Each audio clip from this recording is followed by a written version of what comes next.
आए ना, मैं कोने में ही खड़ा था।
दृष्टवा माने देखकर, भगवंत अनिमेष।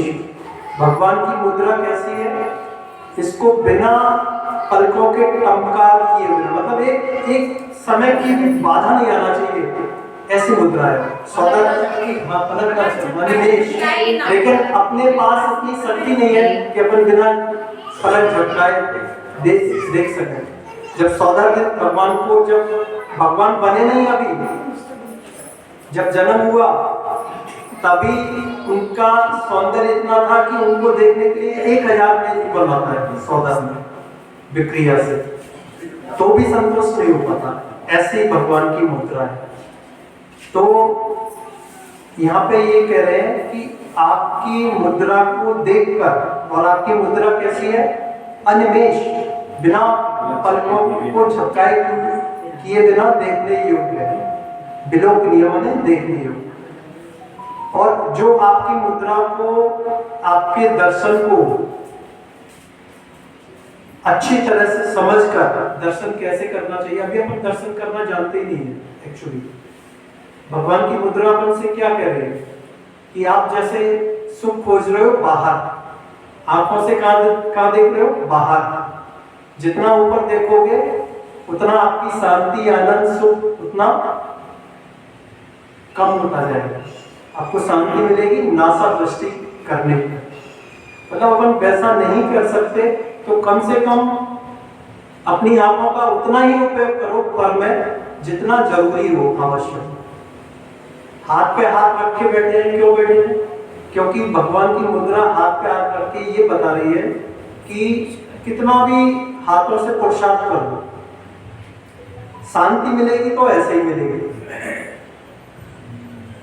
कितना भी करो पुरुषार्थ, धन पैसा संपत्ति कमा लोगे, लेकिन उससे शांति और आनंद आने वाला नहीं है। और कितना भी पैरों से चल लो, लेकिन आनंद और शांति की प्राप्ति तभी होगी जब अपना गमन स्थिर करोगे।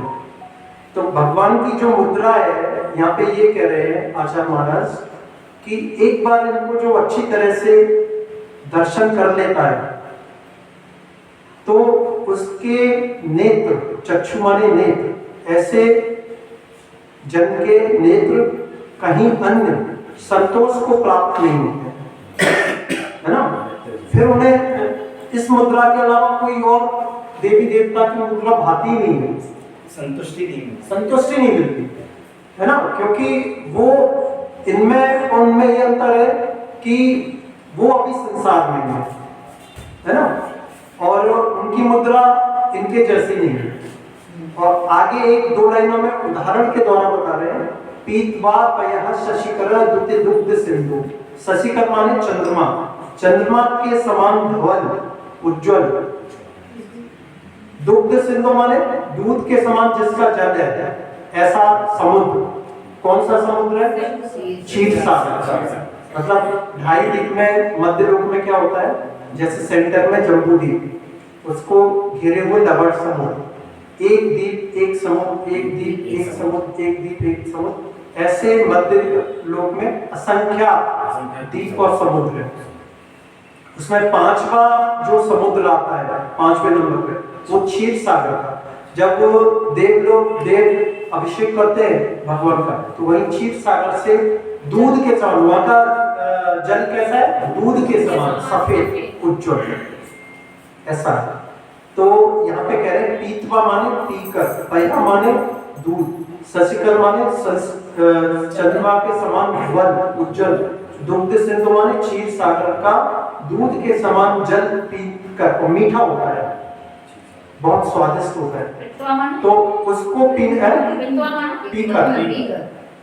और ऐसा जिसने दूध के समान मीठा धवल स्वच्छ जल पिया हो, और फिर उसको क्षारम जलम जल निधेय सिद्धुम कहे, तो ऐसा जल क्या लवण समुद्र के खारे पानी को पीना चाहेगा? तो यहाँ पे ये कंपैरिजन किया है कि भगवान क्षीर सागर के उसके समान है, और बाकी अन्य देवी देवता वो लवण खारे जल के समान है ना। मतलब वो जो ऊपर समझाया वो नीचे 2 लाइनों में उदाहरण के द्वारा बताया है ना। उपमा देकर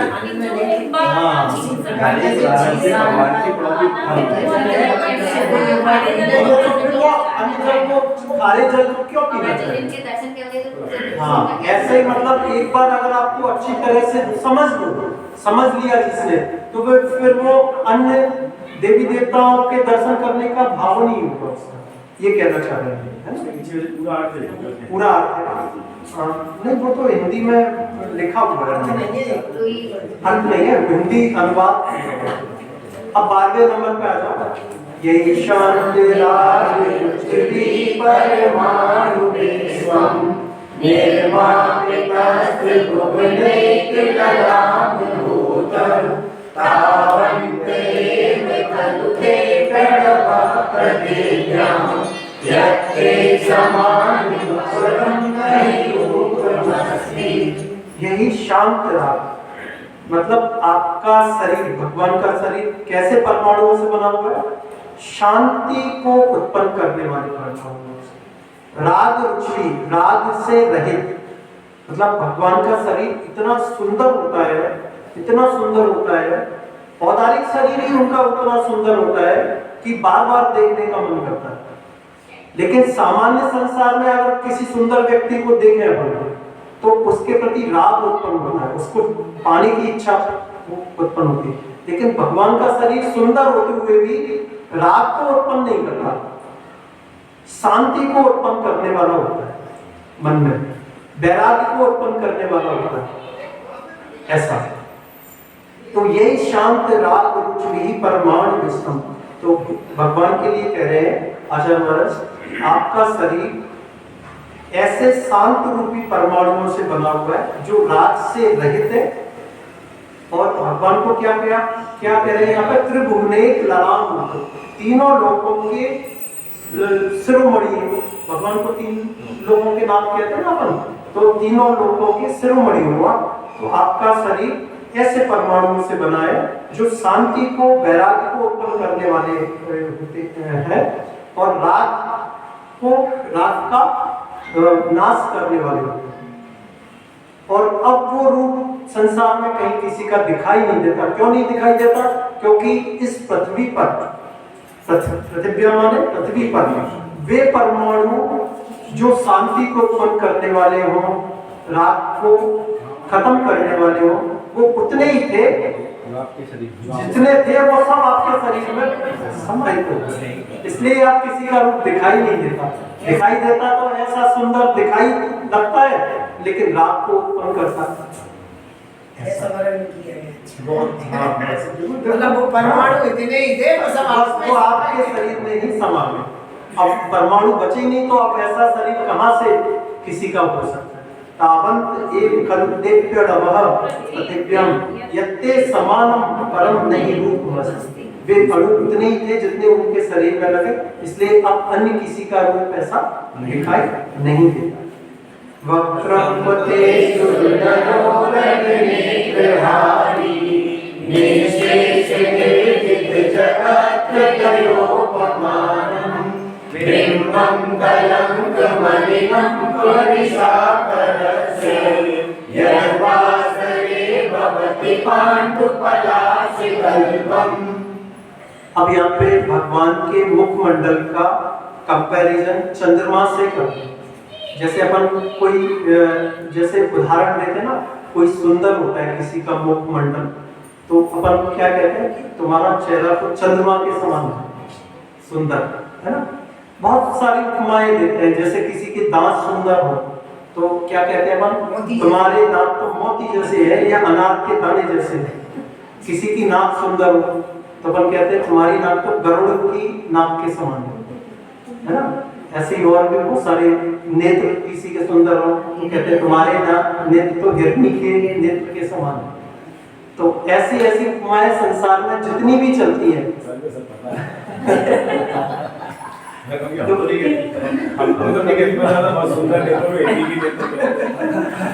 तो यहाँ पे वक्रम का मतलब है आपका मुखमंडल।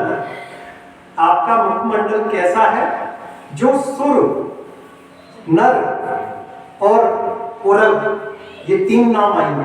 सुर माने देव, नर माने जितने भी नर हैं मनुष्य, और उरग माने होता है नाग कुमार जाति के देव होते हैं, धरड़ेन्द्र बोलते हैं, जैसे धरड़ेन्द्र पद्मा। तो उनके नेत्रों को, आपका मुखमंडल कैसा है, इन तीनों देवों के, मनुष्यों के और धरड़ेन्द्र, इनके नेत्रों को हरने वाला है। अगर आपको देखने तो मतलब वो देखते ही रहेगा, ऐसा मुखमंडल है आपका। निशेष निर्जित जगत तयोपमानम्, और संसार में जितनी भी, निशेष माने जितनी भी उपमाएं दी जाती हैं, जैसे अपन ने अभी सब उपमाएं वर्णन की थी, और भी कोई भी उपमाएं दी जाती हैं, उन सबको जीतने वाला, उन सबसे भी ऊपर, मतलब आपके मुखमंडल की कोई उपमा है ही नहीं, कंपैरिजन कर ही नहीं सकते। अभी अपन जो उपमा दे रहे हैं कि आपका मुखमंडल चंद्रमा के समान है, अब चंद्रमा में क्या दोष है, आगे 2 लाइनों में बता दें।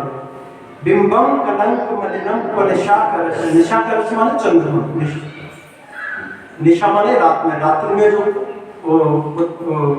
उदित होता है चंद्रमा। तो बिंबम कलंक मलिनम निशाकरश यद्वासरे भवति पाण्डुपलाशिकल्पम्। चंद्रमा में क्या क्या दोष है, एक तो वो कई बार दिन जैसे निकलते, पूर्णमासी का चंद्रमा पूरा होता है, और जैसे जैसे फिर आगे दिन बढ़ते जाते हैं, वो उसमें कलंक या कोई दाग सा लगता है, वो घटता जाता है। और जैसे ही सुबह होती है, सूरज निकलता है, तो फिर चंद्रमा फीका पड़ जाता है। कैसे, जैसे टेसु के पत्र या कमल के पत्र, जैसे कि सब कमल के पत्ते, टेसु का पत्र होता है, वो रात में तो खिलता है, और जैसे ही चंद्रमा सूर्य की किरण तैसे वो एकदम फीका पड़ जाता है, पीला सा हो जाता है, मुरझा सा जाता है ना। तो चंद्रमा से जो आपकी उपमा की जाती है, जा रही है आपके मुखमंडल की, चंद्रमा में तो बहुत सारे दोष हैं कि सुबह होते से फीका पड़ जाता है, कलंक से मलिन हो जाता है, और पूर्णमासी के बाद उसका स्वरूप भी घटता जाता है। लेकिन आपका मुखमंडल ऐसा है, उस उपमा से रहित है। संपूर्ण मंडल शशांक कला कलापो शुभ्रा गुणास्त्रिभुवनं भवनं गयन्ति ये संसिपास्त्र जगदीश्वरनाथमेकं कस्तान्निवारयति संचलतो यथेष्टम्।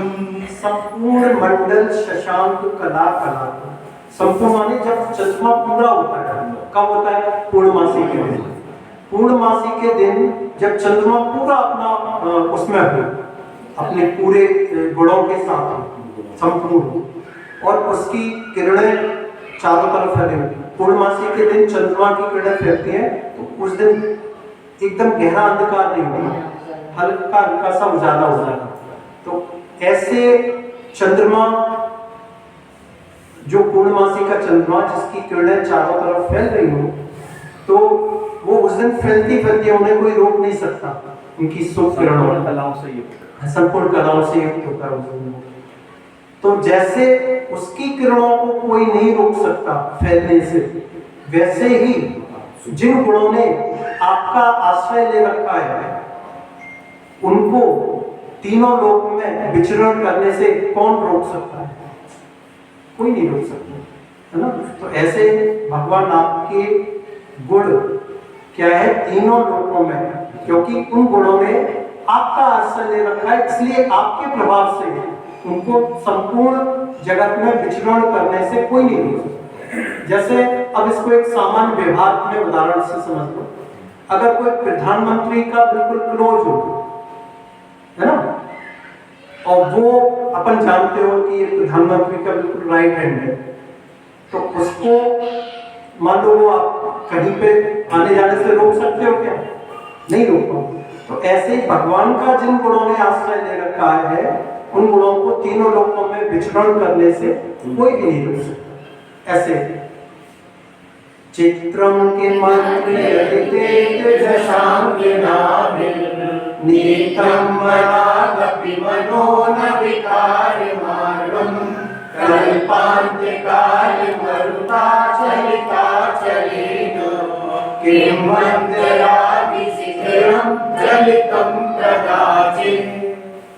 चित्रम माने उसमें क्या आश्चर्य है कि किम अत्र यदि ते त्रिदशांगना, स्वर्ग की सुंदर सुंदर अप्सराएं अपने जितने भी हाव भाव बना के किसी को लुभाने की कोशिश करे, तो सामान्य आदमी तो उससे प्रभावित हो सकता है, लेकिन ऐसी अप्सराएं एक से एक सुंदर अप्सराएं भी आकर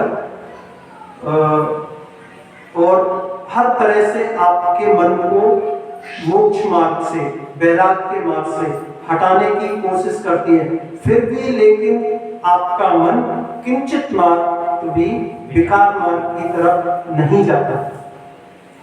नीतम मना गपि मनो न विकार मार्गम, क्यों नहीं जाता? एक उदाहरण के द्वारा समझाया।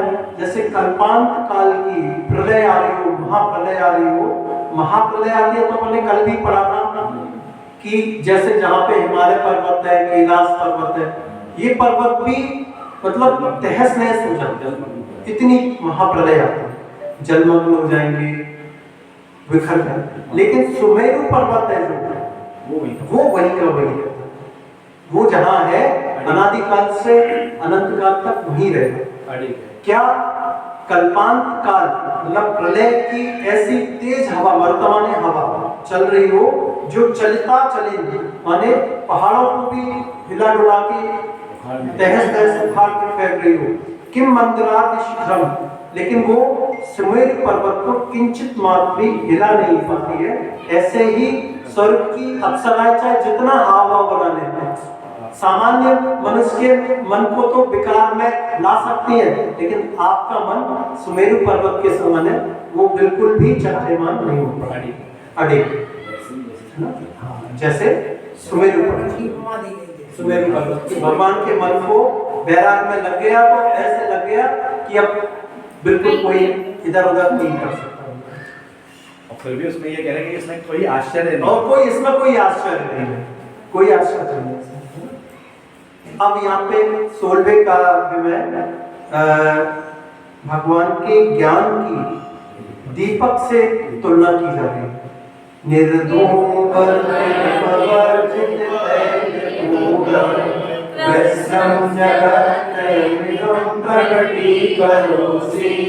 नम्यो न जातुमर्था चलिता चलाना दीपोपरस्तमसिनाथ जगत प्रकाशा। भगवान आप जगत में प्रकाशित, नाथ माने हे नाथ, जगत प्रकाश माने संपूर्ण जगत, तीनों लोगों को प्रकाशित करने वाले ऐसे दीपक को जो जिसमें ना तो धुआं होता है, निर्धूम माने जो धुआं से रहित होता है, बाती बर्तिर माने बाती से रहित हो रहता है, अपवर्जित तेल पूरा, और तेल की भी जरूरत नहीं होती, घी तेल वगैरह कुछ भी जरूरत नहीं, ऐसे दीपक हो। कृष्णम जगत त्रयमिदं प्रगति करोसि, और आप अपने ज्ञान के प्रकाश से तीनों लोगों को प्रकाशित कर रहे हो। और कितनी भी तेज हवा चल रही हो, प्रलय काल की तेज हवा चल रही हो, जो पहाड़ों को भी इधर उधर हिला रही हो, तो भी आपके ज्ञान रूपी दीपक को बुझा नहीं सकता। सामान्य दीपक होगा तो वो जरा सी हवा के झोंके से बुझ जाएगा, लेकिन आप ऐसे दीपक को, ना उसमें बाती की जरूरत है, ना तेल की घी की जरूरत है, और ना उसमें धुआं होता है, और ना हवा या आदि के द्वारा वो प्रभावित होता है। ऐसा आपका ज्ञान है। नास्तं कदाचित् प्रयासि नराहुगम्य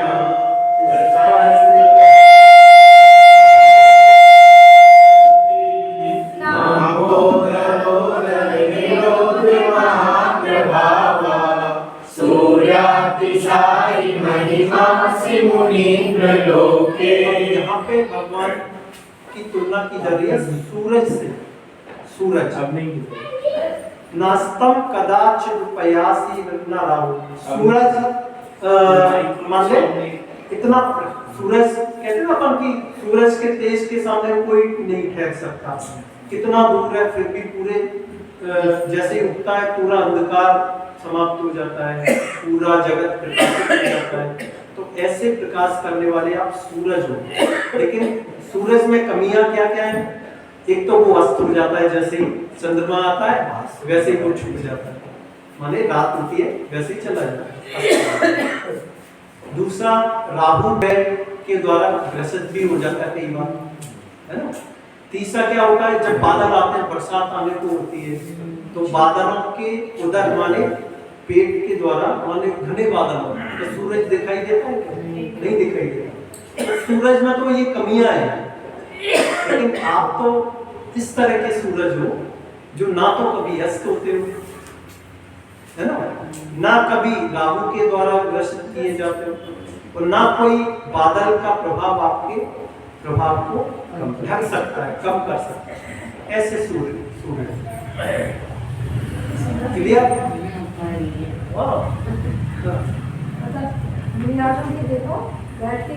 चिंतन देखो, ये मतलब चिंतन, ये कितनी गहराई लगी होगी उनको, कितना मतलब इसका ज्ञान उनका होगा प्रकट, तब वो ऐसा वर्णन कर पा रहे।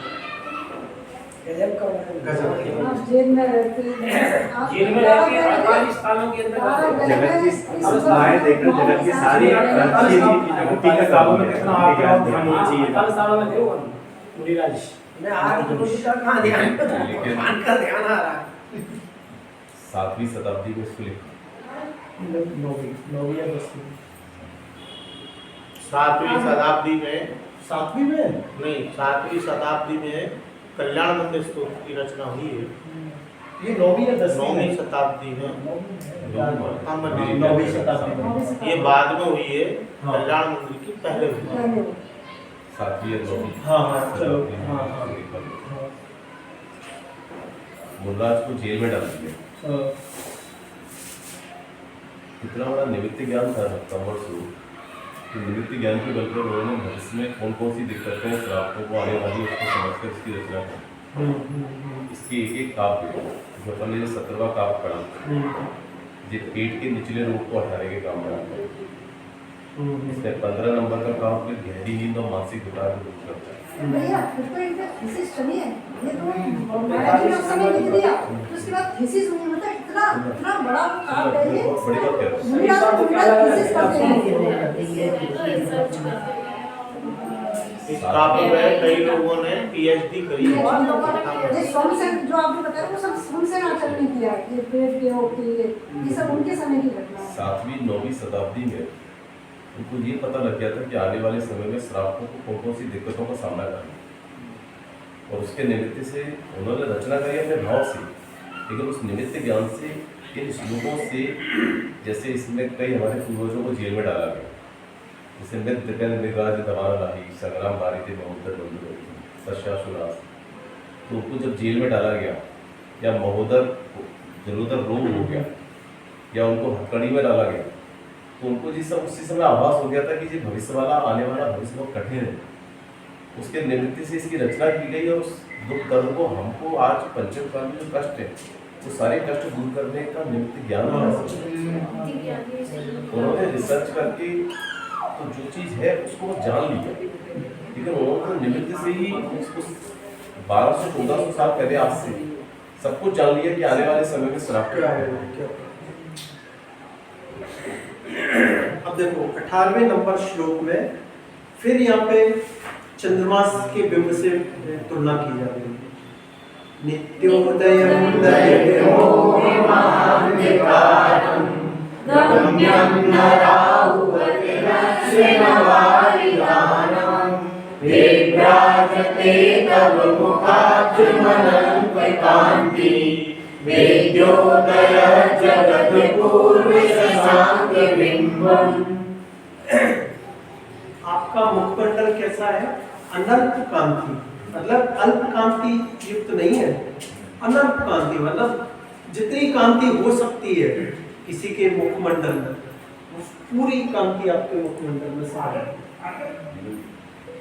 ऐसा आपका मुखमंडल सुशोभित होना। विभ्राजत माने सुशोभित होता है। विद्योतय जगत पूर्व शशांक बिंब, जैसे चंद्रमा का बिंब पूर्णमासी का बिंब पूरे जगत को प्रकाशित करता है, ऐसे ही आपका मुखमंडल में इतनी कांति है कि पूरे जगत को प्रकाशित करने वाला है। और फिर ऊपर की 2 लाइनों में फिर वही वर्णन किया है कि चंद्रमा में तो फिर भी दोष है। क्या दोष है? कि चंद्रमा सदैव उदित नहीं रहता, लेकिन आपका मुखमंडल सदैव उदित रहता है। दलित मोह महाअंधकार, और दलित माने नष्ट करने वाला, मोह रूपी महाअंधकार को नष्ट करने वाला है। भगवान के दर्शन से क्या होता है?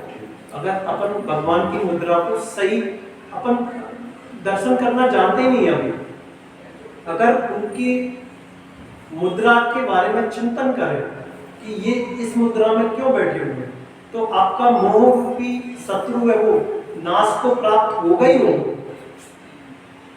क्योंकि भगवान के पास, भगवान अकेले हैं, उनके पास कुछ भी नहीं दिखाई देगा, आसपास कुछ भी नहीं है, किंचित मात्र भी परद्रव्य नहीं है परिग्रह में। तो ऐसा जब अपन विचार करेंगे तो अपन को मोह क्यों उत्पन्न होता है? परद्रव्यों के प्रति आसक्ति भाव होता है, तभी तो मोह उत्पन्न होता है। या तो अपने चेतन द्रव्यों से होगा, परिवारी जनों से, या धन, पैसा, संपत्ति, मकान, गाड़ी, बंगला इत्यादि से होगा, तो वही मोह को उत्पन्न करने वाले हैं। तो जब हम उनकी मुद्रा को देखेंगे कि उनको इतनी शांति, इतना आनंद का अनुभव क्यों हो रहा है, क्योंकि वो पर से बिल्कुल रहित है। तो हमें भी अगर शांति आनंद चाहिए तो हम पर को जितना कम करते जाएंगे उतना हम शांत होते हैं। लेकिन संसारी प्राणी की विचित्रता क्या है कि चाहता तो शांति है, सुख, लेकिन काम सारे अशांति वाले करते हैं।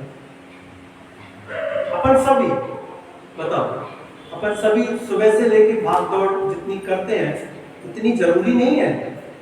अगर विचार करें, बैठ के विचार करें तो इतनी जरूरी नहीं है। और उससे हमें मिल क्या रहा है? सिर्फ अशांति, और उसके अलावा कुछ नहीं मिल रहा। और जितना हम अपने मोह को, आसक्ति भाव को कम करते जाएंगे उतना हमारे अंदर सुख और शांति का अनुभव होगा। तो भगवान की मुद्रा कैसी है? सदैव उदित रहने वाली है और मोह रूपी महाअंधकार को नष्ट करने वाली है। चंद्रमा तो एक बार को राहु से ग्रसित हो भी जाता है और बादल कभी उसको ढक भी सकते, रात्रि में भी कई बार बादल ऐसे आ जाते हैं कि चंद्रमा ढक जाता है, लेकिन आपके मुखमंडल को ना तो कोई ढक सकता है, ना कोई राहु ग्रह ग्रसित कर सकता है। आप ऐसे अनंत कांति वाले आपका मुखमंडल है। 2 श्लोक और लेंगे, बस 20 तक कर देंगे। किम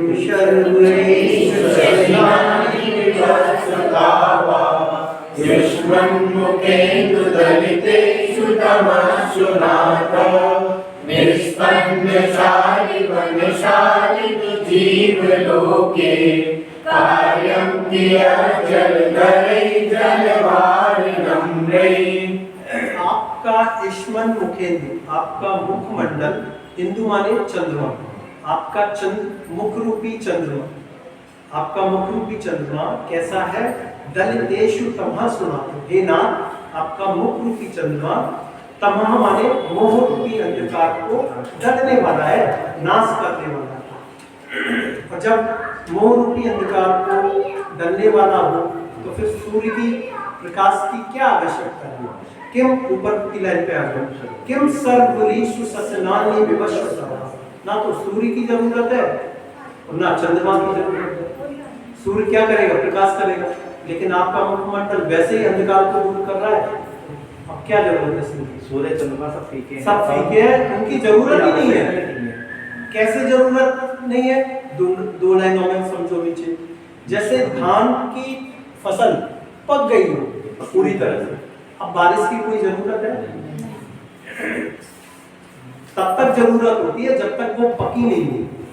और जब आपका मुख रूपी चंद्रमा तीनों लोकों में व्याप्त हो रहा है और प्रकाश भी कर रहा है, तो ना तो सूर्य की जरूरत है ना चंद्रमा। निष्पन्न शाल वनशालिनी जीव लोक, इस लोक में खेतों में लगी हुई धान की फसल अगर पक जाए तो कार्यम की तो बाद जल से भरे हुए बादलों की क्या आवश्यकता है? कोई आवश्यकता नहीं। और वैसे धान की फसल में पूरा पानी लगता है पूरा, है ना? पकी नहीं है तभी लगते हो, जब तक। और भगवान मान लो ऐसा अपन कहें कि ऐसा कोई काल आए जिसमें कोई भी तीर्थंकर नहीं हो या उनका प्रभाव भी नहीं हो, जैसे पंचम छठम काल में एक तरह से धर्म मेरा सब वो हो जाते हैं, तो उस समय भले ही सूर्य चंद्रमा की जरूरत पड़े, लेकिन जब तक आपका शासन चल रहा है तब तक ना सूर्य की जरूरत है ना चंद्रमा की। ज्ञानम यथा विभाति जटावकाशम नैवं तथा सुनायिकेषु तेजस्मरणमहिष्यातियतामहत्वं नैवं तु काचिसकिले किरणाकुलेऽपि। कई बार क्या होता है, जैसे एक हीरा है ना, बहुत बेशकीमती हीरा है ना, और कई बार कांच के टुकड़े इतने प्रकाशित होते हैं कि जैसे हीरा प्रकाशित होता है वैसे ही वो कांच के टुकड़े भी प्रकाशित होते हैं। भेद करना मुश्किल हो जाता है कि वास्तविक हीरा कौन सा है। जैसे जो मतलब कहने चाहिए कि जो चालाक आदमी होते हैं वो जैसे असली हीरा चुराना है तो उसकी जगह नकली हीरा रख दिया, उतना ही प्रकाशित हो रहा है ना। तो यहाँ पे ये कंपैरिजन किया जा रहा है कि जैसे असली हीरा होता है, भले ही उसकी किरणें जैसे कांच के टुकड़े भी कई बार ऐसे प्रकाशित होते हैं कि असली हीरा जितना प्रकाशित होता है उसकी जितनी किरणें उसकी प्रकाशित होती है, वैसे ही वो कांच के टुकड़े की किरणें प्रकाशित होती है। लेकिन कांच का टुकड़ा ही होगा, हीरा की कीमत के बराबर नहीं हो सकता। हो सकता है क्या? हीरे की जो चमक है हाँ, वो अपनी जगह रहती है। हाँ, और कांच करने के कितने भी चमकदार भले चमक मतलब सामान्य आदमी धोखा खा सकता है कि जैसा असली हीरा चमक रहा है वैसे ही कांच के टुकड़े कुछ इतने अच्छे होते हैं कि उनका भी प्रकाश उतना ही बराबर हो रहा है, लेकिन भेद तो है ना दोनों में। असली हीरा है, उसकी कीमत अलग है, जौहरी कर सकता है, भेद करने वाला कर सकता है। ऐसे ही भगवान आपका जो ज्ञान है और अन्य देवी देवताओं का जो ज्ञान है, हरि हरादिक आदि अन्य देवी देवताओं का ज्ञान है, वो वैसा ही है जैसे असली हीरे का जो ज्ञान प्रकाश या चमक होती है। और धोखा खा सकता है जी, लेकिन उसकी जो कीमत है, उस ज्ञान की जो कीमत है, आपका ज्ञान कैसा है? वीतरागता से सहित है। बाकी अन्य देवी देवताओं का ज्ञान क्या है? राग से सहित है। आपका ज्ञान अन्य देवी देवताओं के ज्ञान के आगे वही है जैसे कि हीरे का ज्ञान में कांच की मतलब धोखा खा सकते हैं पर कीमत जो हीरे की है वो कांच की नहीं हो सकती। यहाँ पे ये कहना चाह रहे हैं। तो ज्ञानम यथा कोई विभाग की करता कल माता जी बाबा रामदेव के यहाँ पे बाबा रामदेव ने झुक के नमस्कार किया माता जी को। बिल्कुल जो समझेगा वो करेगा ही। समझे? क्योंकि अपने यहाँ साधुओं को अगर जो जानेगा, साधुओं की महाव्रतियों की जो चर्या है, जो त्याग है, जो तपस्या है, उसको जितना अपन मतलब अपन कई बार उनमें दोष ढूंढ लेते हैं, लेकिन जनेतर समाज के कई लोग जो समझदार होते हैं वो इतना सम्मान करते हैं, इतना उसको जैन शब्द सुन के ही सम्मान किया जाता है। इतने मंत्री के साथ जेल हो जाते हैं, कैसे हो? क्योंकि और अभी अभी अभी कई लोग तो उनकी चर्या को पूरी तरह से जानते भी नहीं है, और जान ले तो फिर उनका झुकाव और भी गहरा, श्रद्धा और भी गहरी। तो भगवान का ज्ञान कैसा है? भगवान का ज्ञान और अन्य देवी देवताओं के ज्ञान में वो ही अंतर है, जैसा एक हीरे की चमक में और एक कांच के टुकड़े में जो धोखा दे सकती है, लेकिन चमक में उनकी वैल्यू में जो अंतर है, वैसा ही अंतर आपका ज्ञान क्या किस लिए बेशकीमती है? क्योंकि राग से रहित है, वीतराग है। अगर राग से युक्त होता तो आपका ज्ञान भी वो उसको प्राप्त नहीं, क्योंकि राग से रहित है आपका ज्ञान, है ना? इसलिए यहाँ पे ये वर्णन किया गया। अब अपने 20 श्लोक हो गए, इनको जब भी पढ़ो भाव लगा के पढ़ो, भाव लगा के पढ़ो, जो है ना, एक एक शब्द पे अपना फोकस जाए कि इसका क्या है, इसका क्या है ना? तो पढ़ने में भी आनंद आएगा और धीरे धीरे आप देखोगे आपको याद भी हो जाएगा। रोजाना पढ़ो, ठीक है? अब कल तो मैं नहीं रहूंगा, परसों फिर अपन पढ़ेंगे, तब तक आप ये 20 श्लोक का या फिर कोई और पढ़े समझे चल लेना।